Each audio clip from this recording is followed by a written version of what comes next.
नमस्कार, आप देख रहे हैं बीसीसी न्यूज। मैं हूं रमा धीमान। आइए बुलेटिन की शुरुआत करें, लेकिन उससे पहले हेडलाइंस।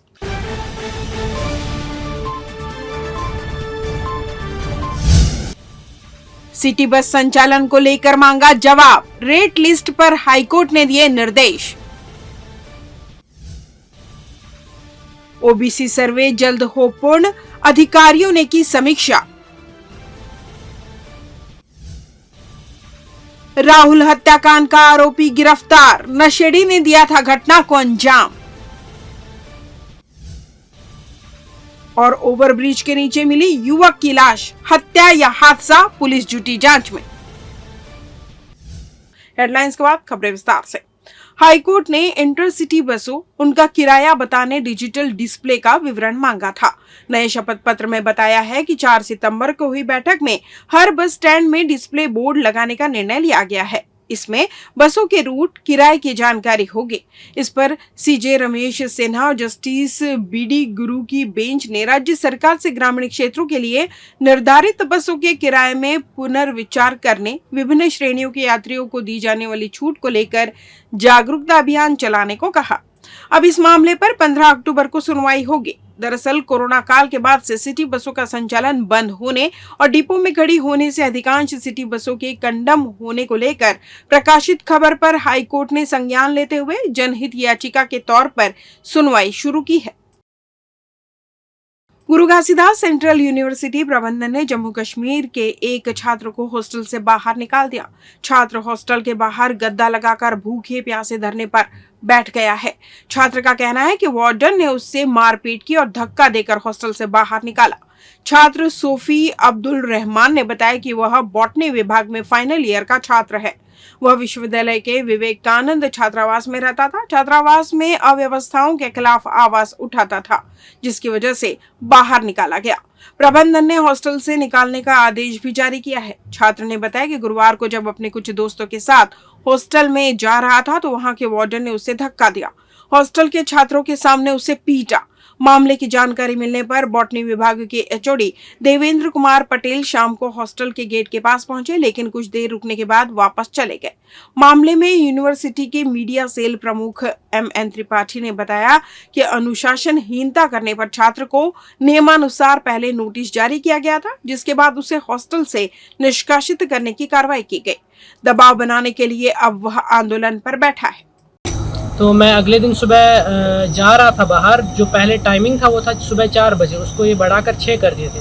तो मैं सुबह 5 बजे के आसपास बाहर जा रहा था तो मेरे को गार्ड रोका। टाइमिंग नहीं बोला, बस बोला कि आप अंदर जाओ।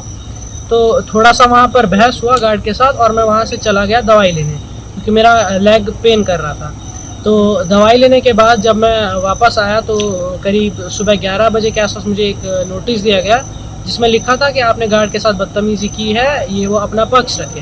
तो मैंने अपना पक्ष रखा और उसमें क्लियर भी लिखा कि अगर मेरे से कोई गलती होती है, किसी को हर्ट होता है तो मैं उससे दिल से माफ़ी मांगता हूँ। तो इसके ये सब होने के 31 दिन बाद मेरे को एक और नोटिस आता है, जिसमें कोई रीज़न वगैरह नहीं लिखा होता है, जिसमें बस ये लिखा होता है कि आपको हॉस्टल से निकाल दिया जा रहा है। 12वीं बोर्ड द्वितीय मुख्य परीक्षा का परिणाम आखिरकार जारी कर दिया गया है। आपको बता दें कि छत्तीसगढ़ माध्यमिक शिक्षा मंडल द्वारा आयोजित हायर सेकेंडरी स्कूल सर्टिफिकेट द्वितीय मुख्य अवसर परीक्षा वर्ष 2024 में कुल 37,578 परीक्षार्थी पंजीकृत हुए थे। इनमें से 35,616 परीक्षार्थी परीक्षा में सम्मिलित हुए, जिनमें से 18,250 बालक तथा 17,366 बालिकाएं सम्मिलित हुए, जिनमें से 35,615 परीक्षार्थियों के परीक्षा परिणाम घोषित किए गए हैं।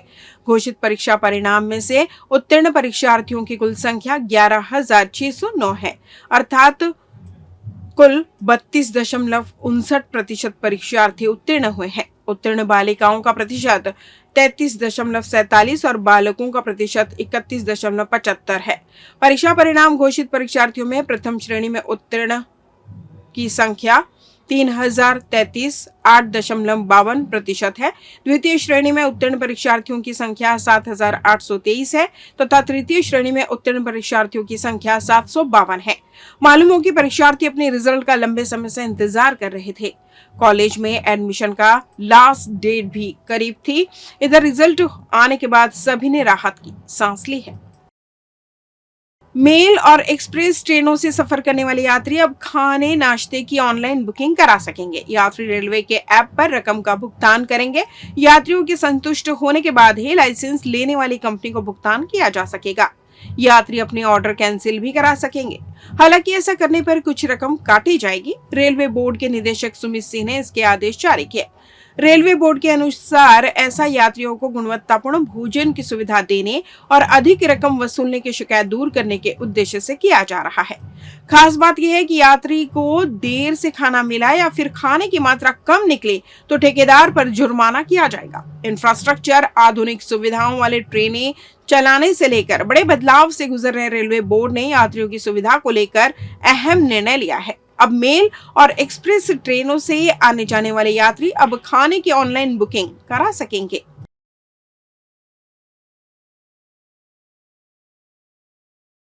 राज्य में सर्वोच्च न्यायालय के निर्णय पर पिछड़ा वर्ग कल्याण आयोग के आदेश पर पिछड़ा वर्ग सर्वेक्षण का कार्य किया जा रहा है, जिसमें आगामी 20 सितंबर तक उक्त कार्य को पूर्ण किया जाना है। इसी विषय को लेकर शुक्रवार को निगम के दृष्टि सभा भवन में एसडीएम पीयूष तिवारी ने निगम क्षेत्र में कार्य कर रहे तमाम तहसीलदार, नायब तहसीलदार, सीडीपीओ, शिक्षा विभाग के अधिकारियों और बीएलओ की बैठक लेकर कार्य प्रगति की समीक्षा की, जहां कार्य में आ रही समस्याओं पर भी चर्चा की गई और निर्देश दिए गए कि मातहत अपने स्तर पर बैठक लें और समस्याओं का निराकरण करें। किसी भी तरह 20 सितंबर तक ओबीसी का सर्वे पूरा करना है, जिसके लिए प्रशासन पिछड़ा वर्ग समूह से आवश्यक सहयोग कर सर्वे में सही जानकारी देने अपील कर रहा है। आज दिनांक 13 सितंबर को नगर निगम सभाकक्ष में समस्त जोन कमिश्नर और निगम क्षेत्र के अंतर्गत आने वाले समस्त तहसीलदार, नायब तहसीलदार, सुपरवाइजर्स, सीडीपीओ और शिक्षा विभाग के अधिकारियों की बैठक ली गई और वर्तमान में कराए जा रहे ओबीसी सर्वे की समीक्षा की गई। और समीक्षा के द्वारा सभी को निर्देशित किया गया कि आगामी 20 तारीख तक ओबीसी सर्वे को कंप्लीट करें और उसके अलावा उनके द्वारा जो भी समस्याएं बताई गई और उसे तत्काल समाधान करने के निर्देश दिए गए। और आज ही सभी समस्त जोन कमिश्नर्स को यह निर्देश दिया गया है कि आज शाम को 5 बजे अपने स्तर पर समस्त सुपरवाइजर्स, पीएलओ और जो विभागीय अधिकारी हैं उनके उपस्थिति में एक मीटिंग करा लें, ताकि कोऑर्डिनेशन बेहतर तरीके से बनाया जा सके और अगर कोई भी समस्या आता है उसका समाधान वहीं पे किया जा सके। और जो आगे 4 दिवस आने वाला है, जिसमें 2 दिवस छुट्टी का है, तो उसमें भी यह कार्य किया जाएगा और काम बंद नहीं रहेगा। और आपके माध्यम से मैं प्रेस के माध्यम से भी ये सूचना देना चाहता हूँ कि अभी ओबीसी सर्वे जारी है, तो जो भी ओबीसी परिवार है वह इस सर्वे में पार्टिसिपेट करें और अपनी जानकारी बीएलओ को प्रदान करें। लेते हैं छोटा सा ब्रेक। पिछले 17 वर्षों से रियल एस्टेट के क्षेत्र में दे रहे हैं अपनी सेवाएं और लगातार शहर की जनता को एक नई लिविंग लाइफस्टाइल। अपने कार्यों एवं सेवाओं के माध्यम से लाखों लोगों की उम्मीदों को दिया है आकार। इसलिए जिले में ही नहीं, पूरे प्रदेश में इनकी पहचान है बरकरार। आपके सपनों के घर को हकीकत में बदल कर है दिखाना, इसलिए आपके लिए लेकर आए हैं भाटी आशियाना।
ब्रेक के बाद आपका स्वागत है। बढ़ते हैं अगली खबर की ओर। तारबहार थाना क्षेत्र अंतर्गत पुराना बस स्टैंड में विगत 25 अगस्त 2024 की रात 10:30 बजे के करीब राहुल सिंह चौहान निवासी मधुबन दयालबंद की हत्या हो गई थी। आरोपी ने कांच की बोतल तोड़कर उसके गले में वार कर दिया था, जिससे लहूलुहान राहुल सिंह चौहान की मौत हो गई थी। मामले में अंततः पुलिस ने आरोपी को गिरफ्तार कर लिया है। मामले का खुलासा करते हुए पुलिस ने बताया कि नशेड़ी युवक हत्या की घटना के अलावा और अन्य 5 आपराधिक मामलों में शामिल रह चुका है, जो मोबाइल फोन नहीं रखने के कारण अब तक पुलिस के निगाहों से बचने में सफल हो रहा था। लेकिन पुलिस ने आखिरकार 17 दिन बाद उसे गिरफ्तार करने में सफलता पाई। आपको बता दें कि बीते 25 अगस्त को आरोपी ने राहुल सिंह चौहान का बेरहमी से कत्ल कर मौत के घाट उतार दिया था। वहीं हत्या की वारदात को अंजाम देने के बाद आरोपी लगातार पुलिस के नजरों से बचकर भाग रहा था।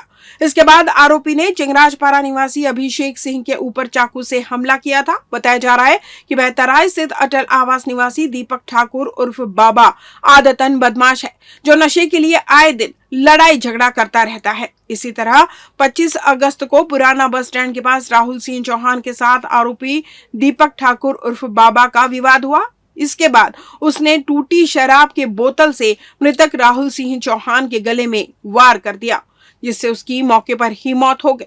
वहीं मामलों में पुलिस को गुरुवार को मुखबिर से आरोपी के जिला अस्पताल के पास पहुंचने की जानकारी मिली, जिस पर पुलिस ने घेराबंदी कर आरोपी को गिरफ्तार कर न्यायिक हिरासत में भेज दिया है। बिलासपुर में पुराना बस स्टैंड में 25 अगस्त को एक हत्या की घटना हुई थी, जिसमें राहुल चौहान नाम के व्यक्ति को बोतल की कांच से जो है गर्दन में वार किया गया था। और घटना के तुरंत बाद जो है 112 की टीम के साथ जो है तारबहार पुलिस और ज़िले के सभी वरिष्ठ अधिकारी एसीसीयू की टीम सभी घटनास्थल पर पहुंचे थे, जिसमें तत्काल मर कायम कर अपराध दर्ज किया गया था। और इन्वेस्टिगेशन के दौरान विभिन्न स्थानों के सीसीटीवी फुटेजेस के आधार पर आरोपी की पहचान की गई थी।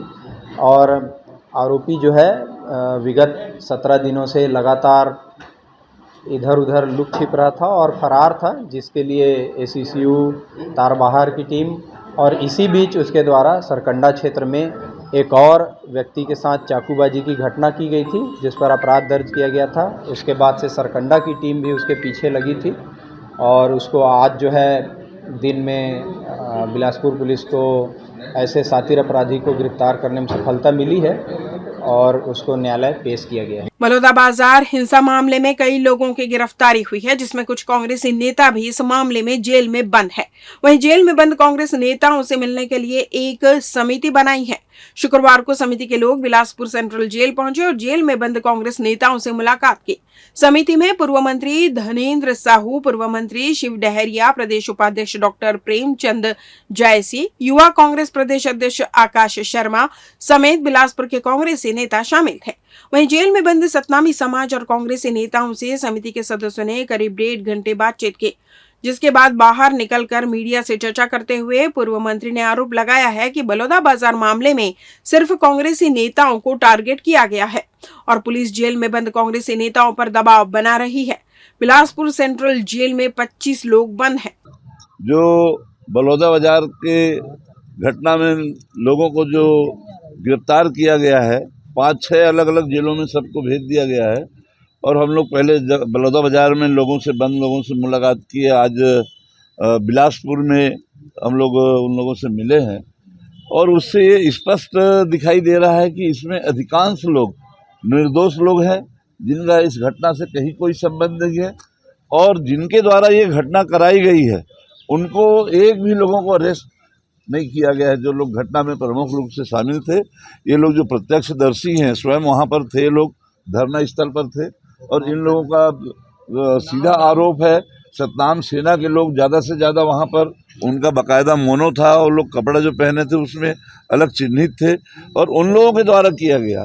तो भारतीय जनता पार्टी की सरकार ने जांच की मांग को स्वीकार नहीं किया और ऐसे लोगों को जो घटना को छुपाने के लिए ऐसे लोगों को गिरफ्तार किया जो एक भारतीय जनता पार्टी के ठेकेदार हैं भोजराम अजगल्ले, पीएचई विभाग में जो टंकी बनाने का काम करते थे उसके 3 मजदूरों को अरेस्ट किया और किन धाराओं में पुलिस ने अरेस्ट किया उसकी जानकारी नहीं है और वो 2 दिन बाद जेल से छूट के फरार हो गए। और इसमें निश्चित रूप से एक बड़ी साजिश है, क्योंकि आज जो कार्रवाई हो सिर्फ हमारे कांग्रेस पार्टी के नेताओं पर और सतनामी समाज के जो लोग हैं उन पर कार्रवाई हो रही है। और जो भारतीय जनता पार्टी के नेतागण जो मंच में थे, भारतीय जनता पार्टी के वहाँ के अध्यक्ष सनम जांगड़े और उसके पार्टी के जो प्रमुख लोग थे, वो आंदोलन की अनुमति लेने गए थे, लेकिन उनके खिलाफ कोई कार्रवाई नहीं की जा रही है। सिर्फ भारतीय जनता पार्टी की सरकार सतनामी समाज को और कांग्रेस पार्टी को बदनाम करने के लिए षड्यंत्र रच के लोगों को फंसाने का काम भारतीय जनता पार्टी की साजिश का एक हिस्सा है। और इसमें जो सतनामी समाज के निर्दोष लोग हैं उन लोगों को अरेस्ट किया गया है जो घटना में शामिल नहीं थे। और कांग्रेस पार्टी के जो नेतागण, जो बहुत सारे ऐसे लोग हैं जो उस घटना में शामिल नहीं थे, उन लोगों को अरेस्ट किया गया है और कार्रवाई भी उन्हीं लोगों के खिलाफ की जा रही है। ये पूरी साजिश भारतीय जनता पार्टी की सतनामी समाज को और कांग्रेस पार्टी को बदनाम करने के लिए। कुछ पुलिसकर्मी पैसे कमाने के लालच में इतने अंधे हो जाते हैं कि वे खुद अपराध को संरक्षण देने लगते हैं। हाल ही में एक आरक्षक शराब की तस्करी करवाने के मामले में पकड़ा गया था। वहीं अब तोरवा पुलिस के ऊपर गंभीर आरोप लगे हैं, जिसमें रेलवे क्षेत्र में सट्टा खिलाने वाले शख्स ने तोरवा थाना में पदस्थ आरक्षक के ऊपर पैसे लेने का आरोप लगाया है। जानकारी के अनुसार सीएसपी उमेश गुप्ता तोरवा पुलिस के साथ रेड मारने रेलवे क्षेत्र पहुंचे, जहां एक सटोरी को पकड़ा गया। पर जैसे ही सट्टा खिलाने वाला शख्स तोरवा थाने के आरक्षक को देखा तो चिल्ला चिल्लाकर बोलने लगा, मैं सट्टा खिलवाता हूं और तो मेरे से रिश्वत लेता है। इस पूरी घटना का वीडियो भी सामने आया है, जिसमें सीएसपी के सामने सटोरी आरक्षक के ऊपर पैसे लेने का आरोप लगा रहा है। वीडियो में संतोष नाम के एक व्यक्ति का नाम सटोरिया ले रहा है। अब सीएसपी साहब को कहां पता था कि जिस आरक्षक को वो रेड मारने के लिए लेके गए हैं उसी के ऊपर पैसे लेने का आरोप लग जाएगा, जिसके चलते साहब भी चुपचाप खड़े रहे। अब सवाल यह है कि तोरवा क्षेत्र में सट्टे का अवैध कारोबार चल रहा है और थाना प्रभारी को इसकी भनक तक नहीं। और ये संतोष कौन है जिसका नाम सटोरिया ले रहा है? बहरहाल सोशल मीडिया में वीडियो वायरल होने के बाद पुलिस विभाग की बदनामी हो रही है। वहीं इस मामले में एडिशनल एसपी उमेश कश्यप ने जांच कार्रवाई करने की बात कही है। कल जो है तोरवा थाना क्षेत्र में सट्टे की कार्रवाई की गई थी, जिस पर आरोपी के द्वारा पुलिस पर आरोप लगाया जा रहा था। उसमें उसके आरोपों की हम जांच कर रहे हैं और जिसकी भी संलिप्तता पाई जाएगी उसके खिलाफ सख्त कार्रवाई की जाएगी। उसके खिलाफ लगातार ये दूसरी कार्रवाई थी। संभवतः उससे वो क्षुब्ध होकर उसके द्वारा ऐसी हरकत की जा रही थी और जो भी है, लेकिन इसमें जो आरोप हैं वो गंभीर हैं। पुलिस पर आरोप लगाया गया है, इसकी हम जांच करेंगे और जो भी इसमें संलिप्त पाया जाएगा, मैं पुनः कहूँगा कि उसके खिलाफ सख्त कार्रवाई की जाएगी। स्वास्थ्य विभाग परिसर में संचालित मलेरिया और टीबी उन्मूलन शाखा में बीते 3 माह के भीतर कंप्यूटर, सीपीयू समेत अन्य डाटा की चोरी हो गई। मलेरिया शाखा के कंप्यूटर में मलेरिया के आंकड़े, मलेरिया उन्मूलन में खर्च की गई करोड़ों रुपए की राशि का हिसाब किताब दर्ज था। स्वास्थ्य विभाग परिसर स्थित मलेरिया शाखा में मंगलवार की रात पीछे का ताला तोड़कर और मलेरिया शाखा के कमरे का स्लाइडर तोड़कर वहां पर रखे कंप्यूटर सेट पार कर दिए गए। इस कंप्यूटर को मलेरिया विभाग की प्रभारी कृष्णा कुमारी चलाती हैं। इसमें वे मलेरिया उन्मूलन कार्यक्रम के तहत होने वाले कार्यों का लेखा जोखा रखती थी। साथ ही मलेरिया नियंत्रण पर होने वाले खर्च का ब्यौरा भी था। जानकारी के मुताबिक इस कंप्यूटर में 15 साल का रिकॉर्ड था। वहीं अब यह कोई षड्यंत्र है या फिर वास्तविक में चोरी की घटना, यह तो जांच का विषय है। हालांकि इसकी शिकायत सरकंडा पुलिस से की गई है। पुलिस ने मामले को जांच के दायरे में लिया। कंप्यूटर, मॉनिटर, सीपीयू, माउस के साथ ही कीबोर्ड गायब है। खास बात यह कि अन्य चीजों को हाथ तक नहीं लगाया गया। ऐसे में इस बात की आशंका है कि जिम्मेदार ही बड़ी गड़बड़ी छिपाने के लिए चोरी की मनगढ़ंत कहानी रच रहे हैं, जो जांच का विषय है। यूपी से मजदूरी करने आए युवक की संदिग्ध परिस्थितियों में लाश मिलने से सिरगिट्टी क्षेत्र में सनसनी फैल गई। बताया जा रहा है कि सिरगिट्टी फ्लाईओवर ब्रिज के नीचे रेल लाइन के पास एक युवक की लाश गुरुवार को मिली, जिसकी सूचना पाकर सिरगिट्टी पुलिस मौके पर पहुंची, जहां पुलिस ने मृतक की पहचान संजय राजपूत के रूप में की है।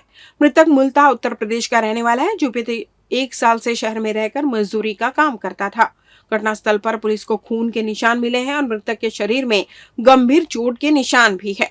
मामले में सरगिट्टी पुलिस ने मर्ग कायम कर जांच शुरू कर दी। वहीं मृतक के साथी ने जानकारी देते हुए बताया कि बुधवार शाम को उससे मुलाकात हुई थी, लेकिन उसके बाद से ही उसका कुछ अता पता नहीं था, जिसके बाद सीधे गुरुवार को उसकी संदिग्ध परिस्थितियों में लाश मिली। जो है ना, शक्ल से कितना कुचल गए हैं, शक्ल तो मालूम ही नहीं पड़ रहा है। बाकी पार्टी से ऐसा लग रहा है कि ऐसा ही है वो भी अपना आदमी। क्या नाम है इसका? जो अपने यहाँ जो यानी ये है, उसका नाम है संजय राजपूत। कहाँ का रहने वाला है? अब ये यूपी का है।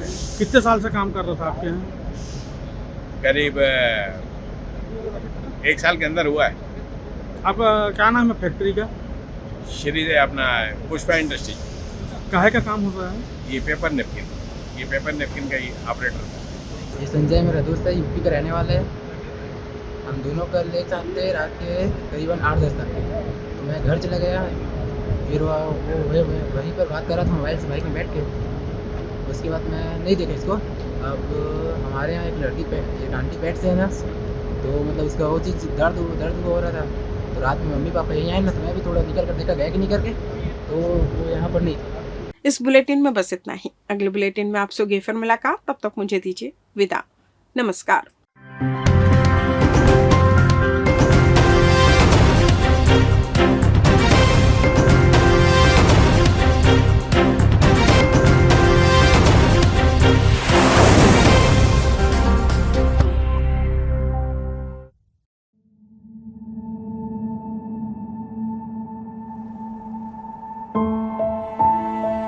Isn't it a lovely place?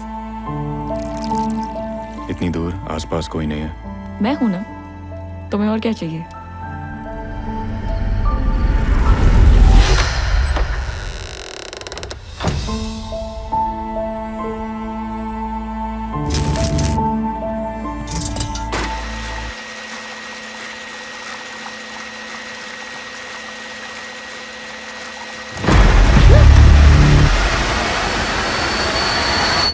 Adi, this place is strange.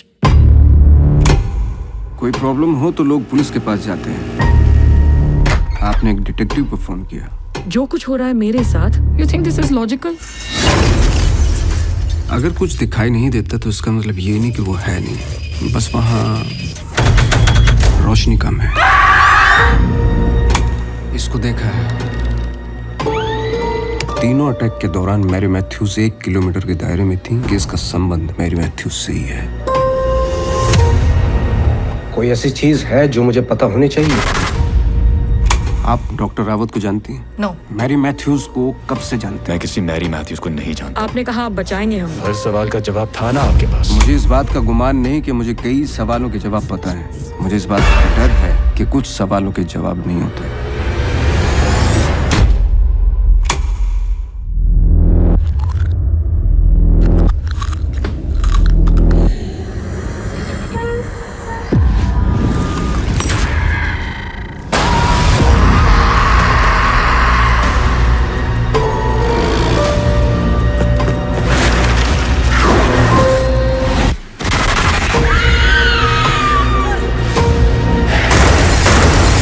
सच तो मैं निकाल के रहूंगा, चाहे जो हो जाए।